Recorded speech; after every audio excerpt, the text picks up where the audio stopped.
Buongiorno e ben ritrovati con l'informazione flash di New Sicilia. Di seguito i titoli più importanti della mattina.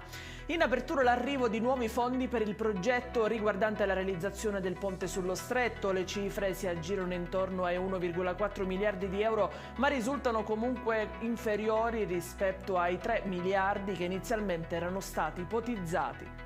Ufficiali le dimissioni del deputato regionale Ismaele Laverdera del gruppo misto all'Ars, slegatosi dalla Commissione parlamentare regionale antimafia. La comunicazione è stata resa nota ieri in aula. La cronaca con una mattinata di perquisizioni negli ospedali di Palermo per dare la caccia agli aiutanti di Matteo Messina Denaro, indagato per favoreggiamento aggravato il dottor Antonino Pioppo, oculista e primario, prima in servizio a Villa Sofia e attualmente al Civico.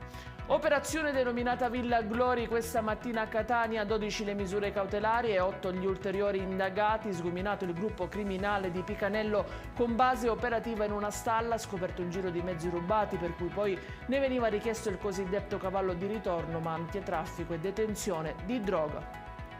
È in chiusura a Palermo la storia di una donna che ha partorito in strada nella zona di via Archiraffi con il bimbo ancora attaccato al cordone ombelicale, ha trovato riparo in un cantiere. A lanciare l'allarme è stato un residente.